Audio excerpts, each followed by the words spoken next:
Et rebonjour, et re-bienvenue, et re-deuxième vidéo. Et re Studio One 3. Et re-Studio One 3. Donc là, on va rentrer dans le vif du sujet avec les deux premières nouveautés qui nous ont pas mal plu. Il faut dire. Oui, tout à fait. Tout à fait. C'est donc l'apparition d'une piste arrangement, ce qui n'est pas diablement nouveau. On voit ça chez des concurrents, notamment Cubase. Voilà. Donc vas-y, ouvre-la. Là, il y a une piste arrangeur, et donc on peut définir. Intro. Vous voyez, ce qui est une intro. Ou alors ce qui est un couplet, ou alors ce qui est un chorus, et puis évidemment... Je sais pas ce que t'as fait là, mais c'est un truc. Moi non plus. J'ai fait un double clic. Qu'est-ce qui se passe? Ouais, donc c'est vraiment une piste du coup qui sert à s'organiser un petit peu. Ouais, tout à fait. C'est très pratique, d'autant que en fait, une fois que vous avez la piste, une fois qu'elle a été affectée à une zone, vous pouvez déplacer cette zone. Donc, moi, ce que j'aime dans Studio One 3, je vous explique. Enfin, tous les musiciens ne sont pas comme moi, mais souvent, je sais pas, j'ai une idée dans le métro de chansons et tout, je chante ça sur mon téléphone qui me sert de dictaphone pour l'occasion, et quand je rentre chez moi, ou si j'ai pas l'occasion de m'enregistrer sur le dictaphone, faut que vite je mette en place tout ce que j'ai en tête, et c'est pour ça que j'aime bien Studio One, parce qu'il me permet d'aller très vite, et ce genre de fonction, ça permet d'aller encore plus vite, parce que très souvent sur les chansons calibrées pop, voilà, on a une idée de riff ou de refrain ou tout ça, et puis on va couper, copier, coller très vite pour avoir globalement à peu près le plan de la chanson. Enfin, premier. On va dupliquer par exemple les couplets, les refrains et tout ça. Puis après, on ira modifier. Voilà. Et grâce à ça, en fait, ça se fait très vite. Vous voyez, là, en pressant la touche Alt, voilà, ça va me coupler, ça va me copier le truc. Voilà. Et vous voyez, j'ai toutes les toutes les fonctions, pardon. Voilà. Alors là, par contre, je le supprime, pardon. Hop. Tu as fait de la merde. J'ai fait de la merde, mais c'est pas grave. C'est pas grave. Vous voyez tout de suite à quoi on en arrive. Voilà. Hop. Et donc c'est très intéressant cette piste arrangement. Et c'est d'autant plus intéressant qu'elle est liée à une grosse nouveauté de cette version 3 et qui est très bien vue et qui pour le coup est une vraie originalité de Studio One, c'est le Scratchpad. Alors qu'est-ce que donc que le Scratchpad? C'est quoi l'idée derrière ça? Eh bien, l'idée, c'est de proposer un outil pour les gens qui écrivent des chansons. Je sais pas pour vous. Faire des essais, en fait. Mais voilà. C'est quoi Scratchpad en français? C'est quoi? C'est brouillon, on peut dire. Ouais, c'est un peu ça. C'est-à-dire. C'est une zone en fait du séquenceur qui va vous servir de brouillon. Une sorte de bac à sable. Je sais pas vous, mais moi en tout cas, pareil. Quand j'écris une chanson, je suis dans mon séquenceur. Souvent, je vais vouloir tester des choses, des idées d'arrangement. Une petite modification sur un riff ou une ligne de basse, et en général je me copie donc une partie de ma chanson, je mets ça à la 280e mesure à la fin du projet pour essayer des trucs, on l'a tous fait, voilà, et donc ce qui fait que je passe tout le temps de cette zone à la zone principale, et les mecs de Presonus ont observé ça et se sont dit tiens, on va faire un Scratchpad, attention, je vais cliquer sur l'icône et clic, et là regardez, c'est magnifique. Ça me fait une sorte de séquenceur dans le séquenceur, dans lequel je peux tester. Dans la fenêtre arrangement. Et là, vous allez voir donc l'intérêt.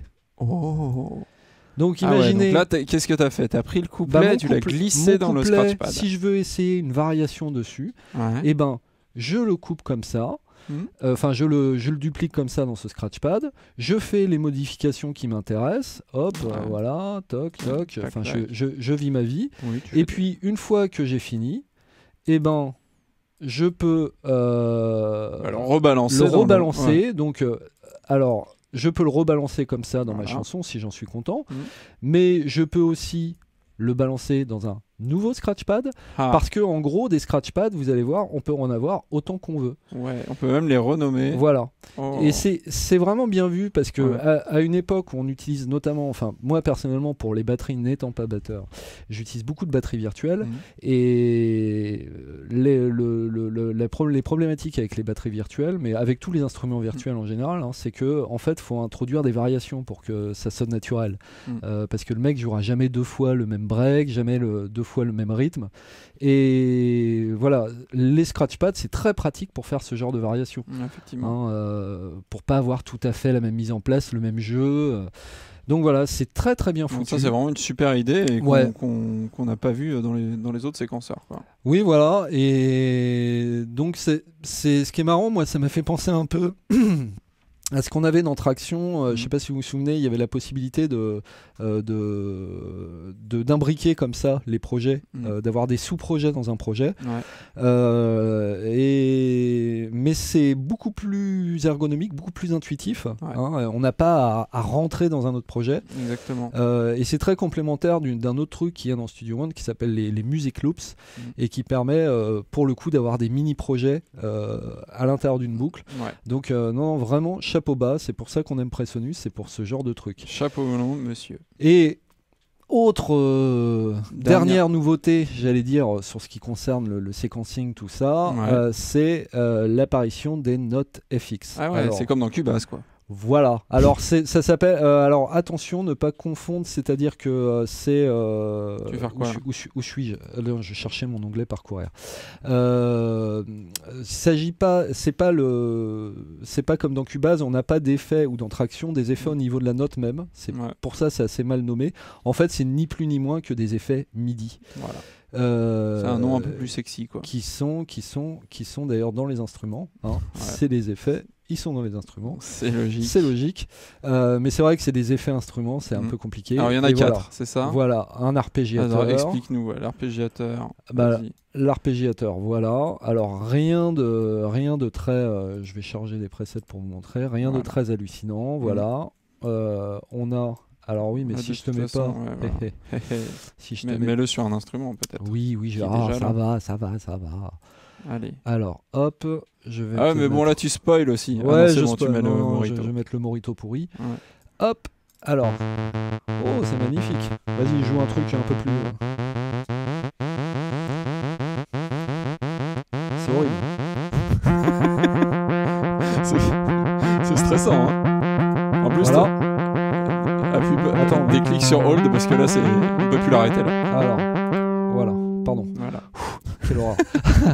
Donc, Désolé, le son, ce n'est pas la faute de l'arpégiateur, c'est la faute du Morito pourri.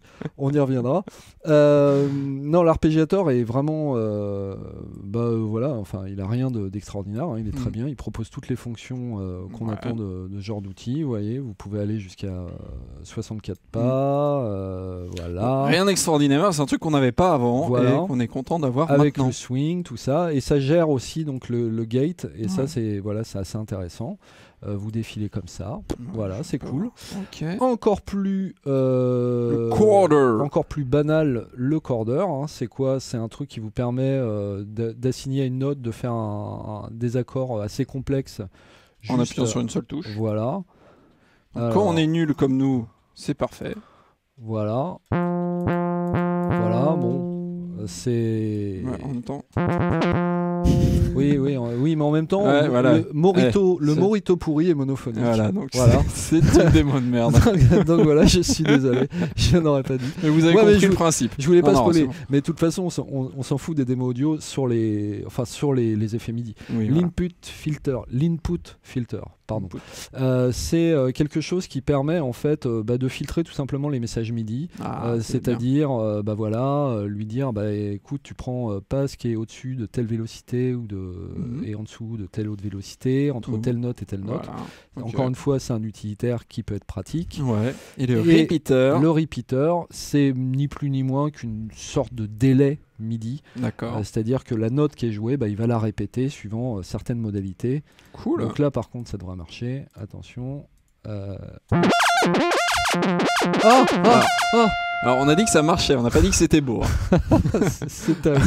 Je suis désolé, je sais, nous sommes un site de musiciens, on est censé faire de la musique et c'est une catastrophe. Mais bon, alors bon, c'est très sympathique de voir ces notes FX débarquer, même si par rapport à Cubase par exemple, on a beaucoup moins quand même d'effets. Ils rattrapent leur retard petit à petit. Oui, voilà. Enfin, il manque quand même pas mal de choses, notamment un compresseur MIDI, enfin un truc qui permet de contraindre un peu les vélocités, et puis des choses un peu plus créatives. Donc voilà. C'est un bon début. C'est un bon début, mais c'est surtout un bon début parce que c'est lié à une fonction que nous allons voir dans la prochaine vidéo. Voilà. Troisième vidéo, à tout de suite. Troisième vidéo, à tout de suite. Ciao.